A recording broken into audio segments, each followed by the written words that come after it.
Setelah memenuhi undangan wawancara di KBN Cakung, Jakarta Timur, saudara saya tidak sama lagi.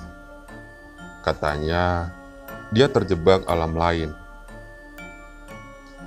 Kisah ini belum lama terjadi kepada saudara saya selepas memenuhi panggilan wawancara kerja di KBN Cakung, Jakarta Timur. Saudara saya seorang perempuan bernama Lydia, pergi bersama dua temannya, Rizka dan Fani. Ketiganya nama samaran. Mereka membuat janji untuk bertemu langsung di tempat wawancara kerja. Status PPKM di Jakarta Timur membuat ketiganya tidak mungkin untuk saling menjemput. Wawancara kerja di KBN Cakung, Jakarta Timur itu diikuti cukup banyak pelamar. Menunggu dari pukul 10, Lydia baru dapat giliran wawancara sekitar pukul 12. Rizka dan Fani menyusul kemudian. Ketiganya selesai wawancara sekitar pukul 2. Selesai wawancara, Lydia mengajak keduanya untuk langsung pulang. "Yah, masa langsung pulang, Lid? Gua lapar tahu. Cari makan dulu yuk di sekitar sini," kata Fani. "Iya, Lid. Perut gua udah ngacem terus dari siang," timpal Rizka. Lydia menuruti kemauan kedua temannya itu. Setelah berjalan agak jauh, ketiganya sampai di sebuah tempat makan yang dari tampilan depan terlihat kurang meyakinkan. Namun, suasananya sungguh teduh. Warung makan itu diapit oleh dua pohon besar, membuat hawa siang itu jadi agak sejuk. Maklum, kawasan pabrik di Jakarta Timur memang panas. "Jangan di situ deh kayaknya, cari yang lain aja yuk," kata Lydia karena merasa nggak yakin dengan tampilan warung makan itu. "Udah di situ aja, Lid. Enak tempatnya. Adem banget. Bedak gua pada luntur gara-gara kepanasan nih," jawab Fani seraya menarik tangan Lydia dan Rizka. Tidak ada pengunjung lain di dalam warung makan itu. Mungkin karena jam makan siang memang sudah lewat. Warung itu jadi sepi. Fani yang sudah kelaparan memanggil penjaga warung. Namun, setelah beberapa saat, penjaga warung tak kunjung keluar juga. Kesal karena tidak ada yang menjawab, Lydia kembali mengajak Rizka dan Fani untuk pulang saja. Tetapi, lagi-lagi, Fani dan Rizka menolaknya. "Udah di sini dulu, ngaso bentar, Lid. Udaranya enak banget di sini," jawab Rizka. Lydia menarik nafas panjang dan memasang wajah lesu. Dia tidak begitu lapar, cuma pengen segera pulang saja. Selang beberapa menit, akhirnya ada seorang pria paruh baya dengan baju yang lusuh menghampiri mereka bertiga. Kalau diamati, bentuk kepala pria paruh baya itu tidak simetris. Tenggleng. Mulutnya seperti orang terkena stroke. Dan ketika berjalan tertatih-tatih karena kaki sebelah kanannya lebih panjang daripada bagian kiri. Dia berjalan mendekat sambil membawa 3 mangkuk yang berisi sup ayam, beberapa potong jeruk nipis, dan 1 wadah kecil berisi sambal berwarna merah. Lydia, Fani, dan Rizka terdiam, bengong sesaat. Mereka merasa belum memesan makanan, tetapi sudah disodori sup ayam. Fani yang biasanya agak cablak, mendadak terdiam. Rizka juga sama. Jadi kesulitan untuk berkata-kata. Udara di dalam warung tak lagi sejuk, makin dingin. Padahal Di luar langit Jakarta Timur tengah terik-teriknya. 3 sup ayam untuk 3 perempuan cantik. Ayo dicicipi, kata pria parubaya itu sambil tersenyum. Jenis senyum yang bikin gak nyaman. Bentar Pak, kita kan belum memesan, kata Lydia. Setelah berkata, napas Lydia menjadi berat. Terengah-engah seperti sudah berlari 10 km saja.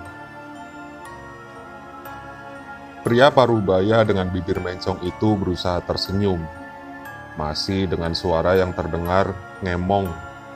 Dia berkata, "Sudah, makan saja, jangan banyak ngomong ya kalian.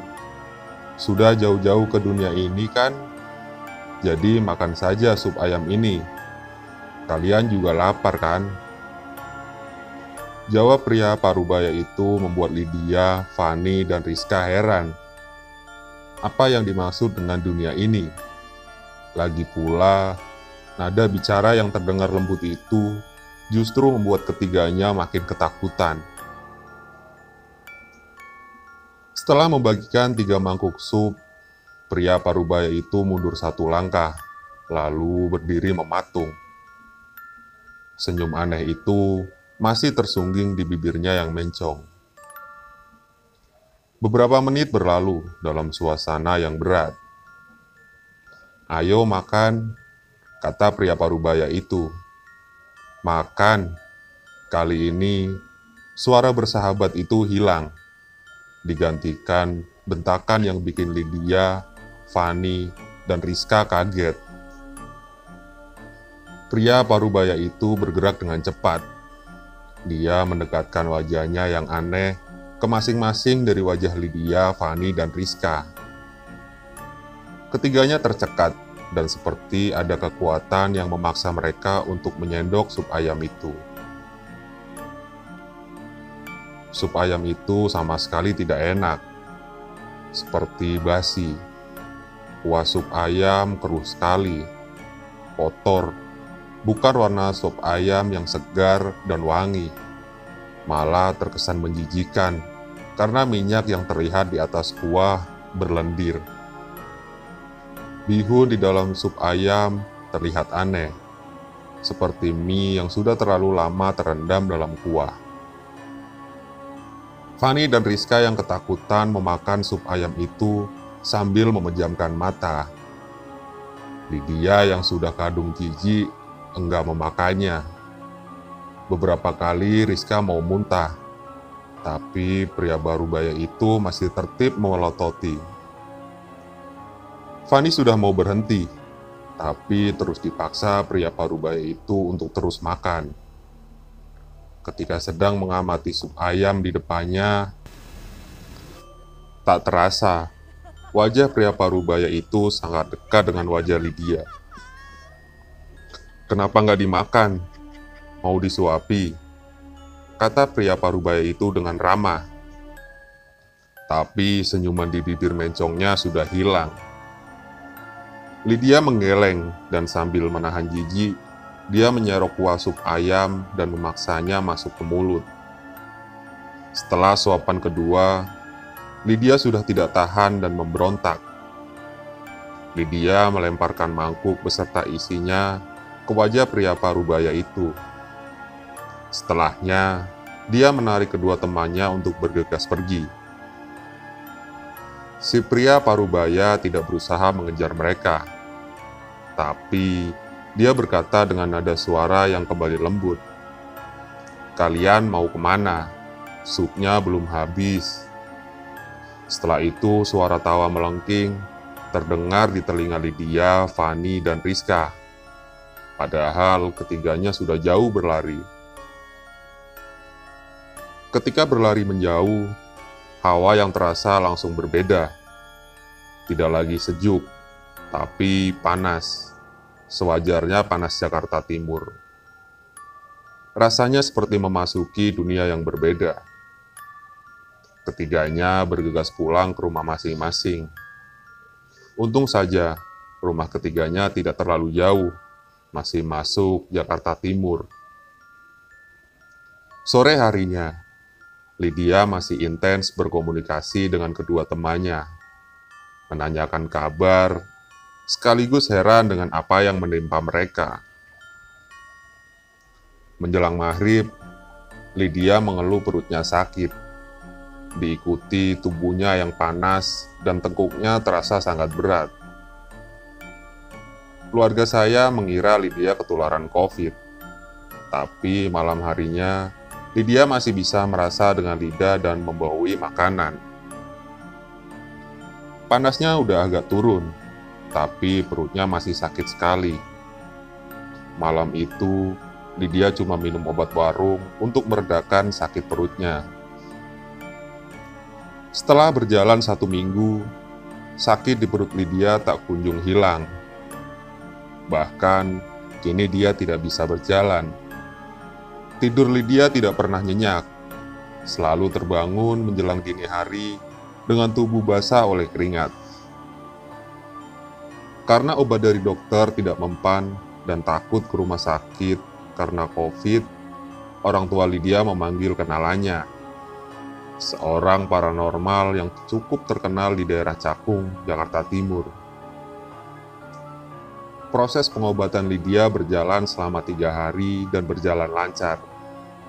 Keadaan Lydia semakin membaik. Perutnya tak lagi sakit, tapi masih sangat lemas untuk berjalan.